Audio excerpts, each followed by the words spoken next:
السلام عليكم حبايبي متابعيني الأعزاء.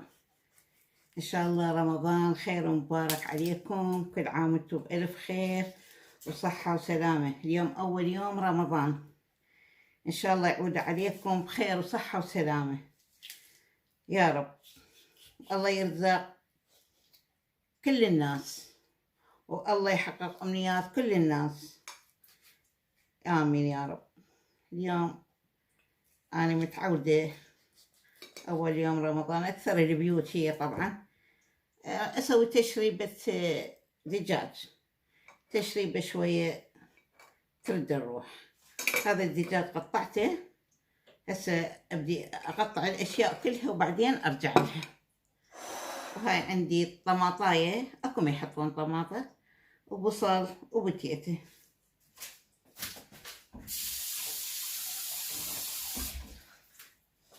هسه غسلنا البتيتة، راح تقطيع حسب كل واحد ورغبته، كبيرة صغيرة هالشكل.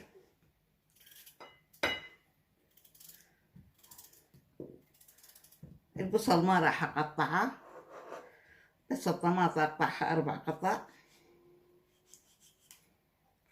ها هي، ونبلش. ماكو أسهل من التشريب، تشريب سهل وطيب. يلا خلي نروح على الطباخ.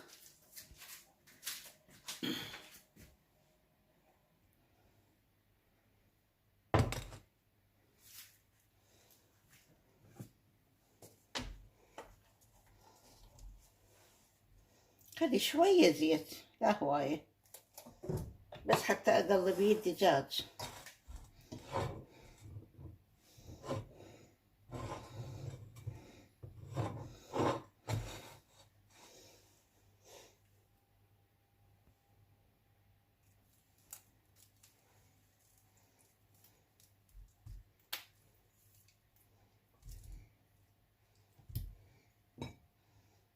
بس أحمسة حمسة خفيفة، بعدين نخلي الماء عليه.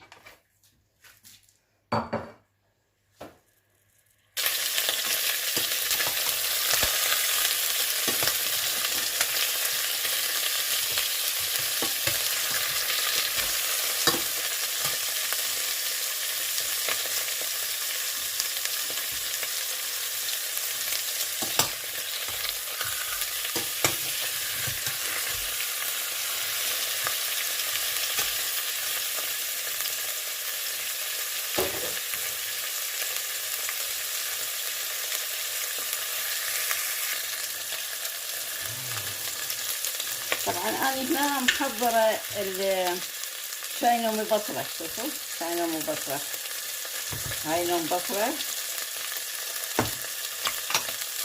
أحضرها من هسه للفطور. هاي نوم بصرة، هاي أنا النوم بصرة الأسود استعمله للشاي، والأبيض هذا وهذا الأبيض استعمله للطبخ عادي بدون أي شي، بس يعني حتى ليس لون غامق بالطبخ. هسه راح أضيف مي.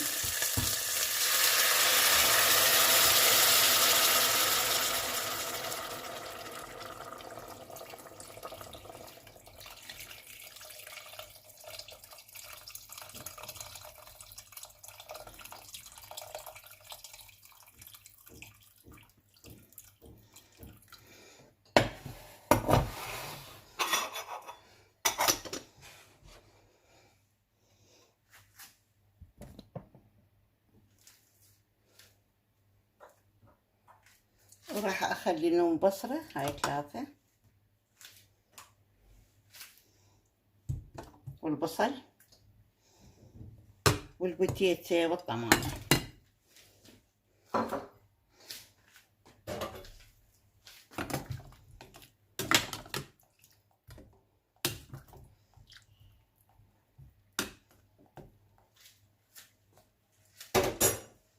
خليها تفور وأشيل الزفرة اللي تصير على الوجه، وبعدين أخلي البهارات.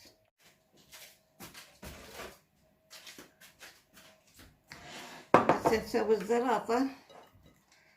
هاي الخس من نريد نغسله المفروض هيك نقصه، وورقة ورقة ينغسل، لأنه ما تدرون شكو بيه من مشاكل.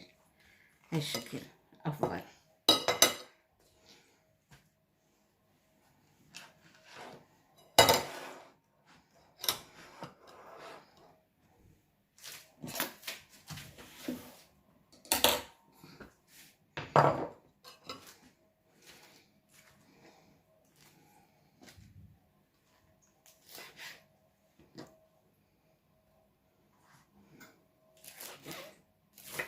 الخس لا ناعم كلش، أنا أحبه خشن.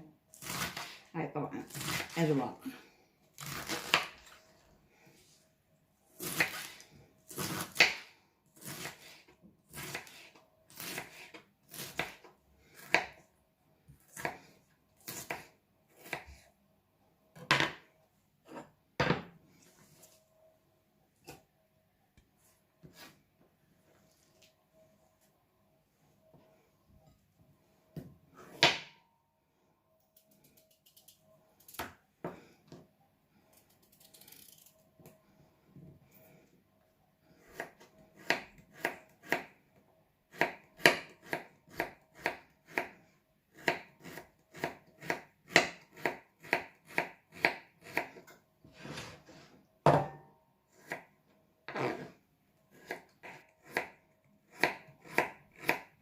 الزلاطة ناس تسويها ناعمة وناس تسويها خشنة، هاي أذواق.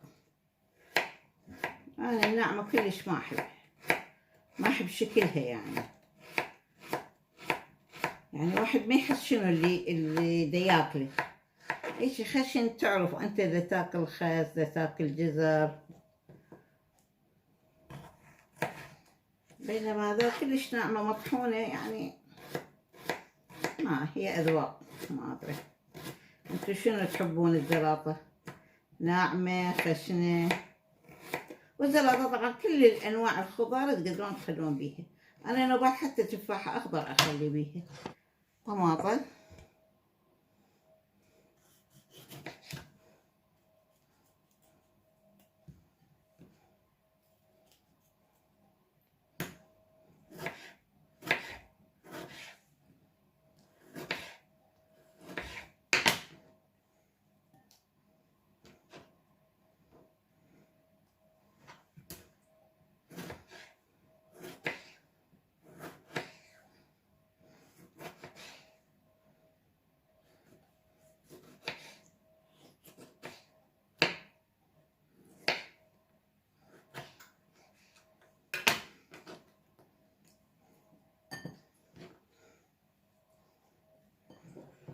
هذا كافي، هذا نخليه ثاني يوم، لأن واحد وحدة ما يسوي زلاطة هواي حتى لا تخرب.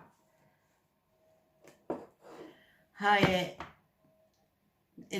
المعوقات مالت الواحد إنه يصوم ويفطر وحده. الحمد لله على كل حال. إن شاء الله ربي يجمعني بهذا الشهر ويا أولادي وأرجع للعراق وأصوم وأفطر وياهم. أنا حقيقة قدمت على العودة للعراق، صار لي شهر أنتظر ومدى تجيني النتيجة. دعواتكم إلي بجاه هذا شهر رمضان إن شاء الله تكمل أوراق العودة وأرجع للعراق إن شاء الله.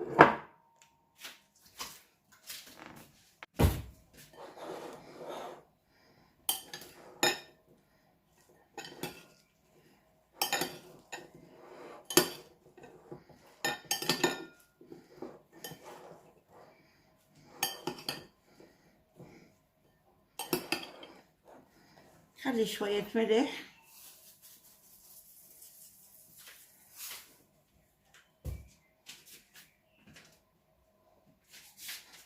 ونعصر حامض، ليمون حامض،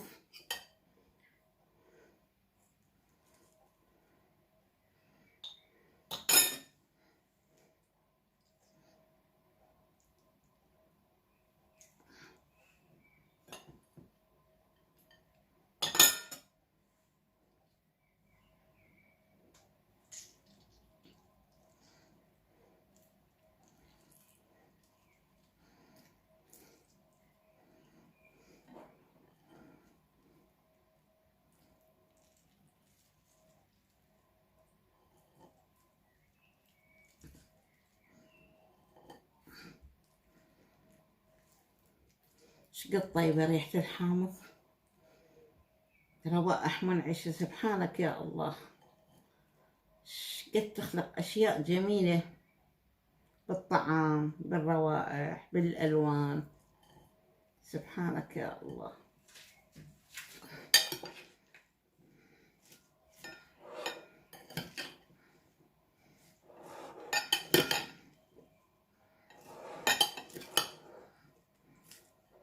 وهاي حضرنا الزلاطة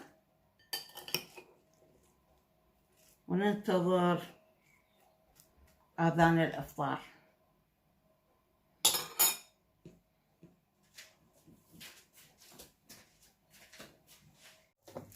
طبعا بعد ما شلنا الزفرة من عندها، هسه راح اخلي الكركم، انا راح اسويها صفرة، ما راح اسويها حمرة.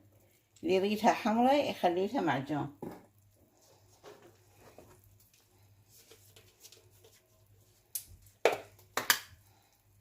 وهذا طبعا حطيت كركم، وهذا كاري،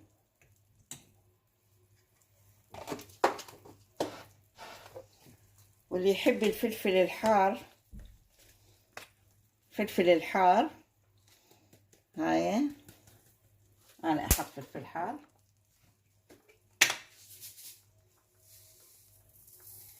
والملح حسب الرغبة.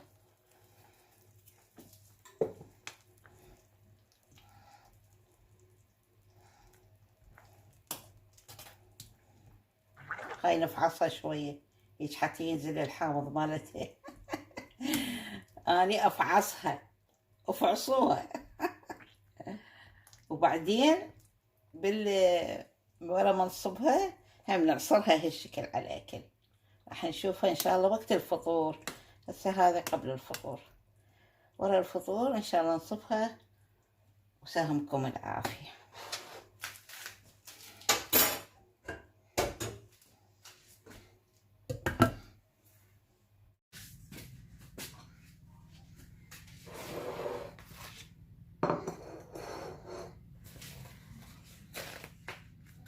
صار المغرب، تحضيرات الحلوة.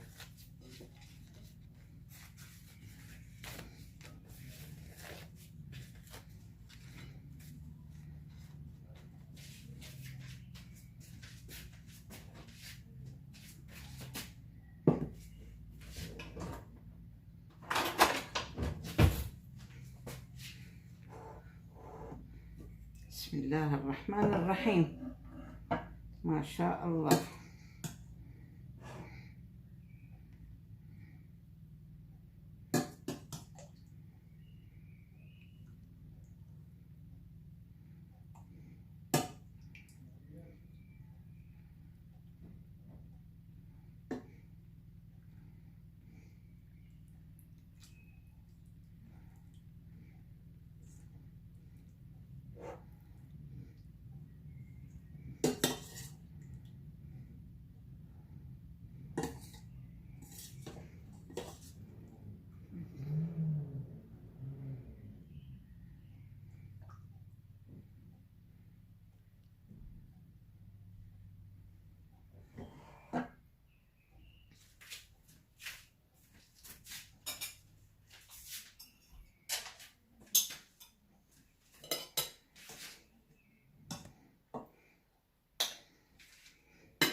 وهذا فطورنا المتواضع، والحمد لله والشكر.